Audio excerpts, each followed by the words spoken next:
Hello दोस्तों, welcome to my YouTube channel study point 4 के में आपका स्वागत है। आज हम लोग आवेदन पत्र देखेंगे जो मैट्रिक बोर्ड में 5 अंक का आता है। तो आवेदन पत्र लिखने के लिए हमको सबसे पहले एक पेज चाहिए।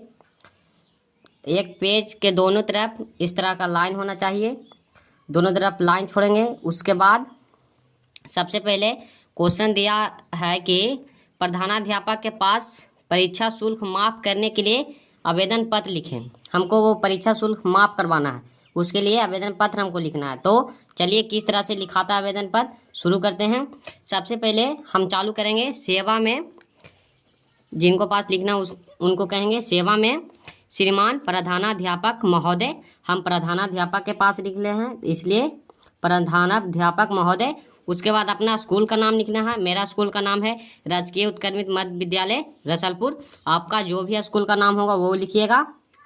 फिर है विषय, आप किस विषय के लिए लिख रहे हैं आवेदन पत्र। तो हमारा विषय की परीक्षा शुल्क माफ़ करने के संबंध में हम लिख रहे हैं द्वारा वर्ग शिक्षक। आवेदन पत्र हम लिखेंगे तो डायरेक्ट प्रिंसिपल को थोड़ी ना देंगे, हमारे अपने क्लास टीचर को देंगे, तो वही है द्वारा। किसके द्वारा आप देंगे तो वर्ग शिक्षक के द्वारा। उसके बाद महाशय, महाशय के बाद चालू करना है आपको।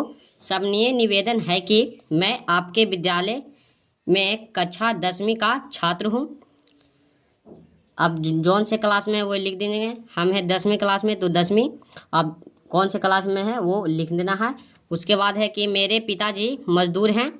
बताना है कि किस लिए आप परीक्षा शुल्क माफ़ करवा रहे हैं। तो मेरे पिताजी मजदूर हैं, उनकी आय काफ़ी कम होने के कारण हम सभी भाई बहन को पढ़ाने में असमर्थ हैं। तो यही बताना है कि किस कारण से आप परीक्षा शुल्क माफ़ करवा रहे हैं। उसके बाद यदि मेरा परीक्षा शुल्क माफ़ कर दिया जाए तो मैं पढ़ाई जारी रख सकता हूं। और प्रधानाध्यापक से अनुरोध करना है कि यदि महाशय मेरा परीक्षा शुल्क माफ़ कर दिया जाए तो मैं पढ़ाई जारी रख सकता हूं, अन्यथा मैं पढ़ने आने में असमर्थ रहूँगा, क्योंकि मेरे पिताजी की ये स्थिति दयनीय है। और उसके बाद लिखना आता है आपसे नम्र निवेदन है कि मेरी परीक्षा शुल्क माफ़ करने की कृपया करें। इसके लिए मैं आपका सदा आभारी रहूँगा। इस तरह से आपको लिख देना है।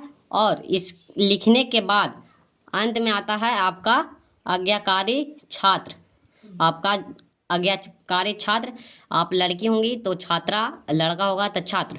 अब नाम है संतोष कुमार, वर्ग है 10वां। तो इस तरह के और भी स्टडी से रिलेटेड वीडियो पाने के लिए हमारे स्टडी पॉइंट 4 के को सब्सक्राइब करें। धन्यवाद।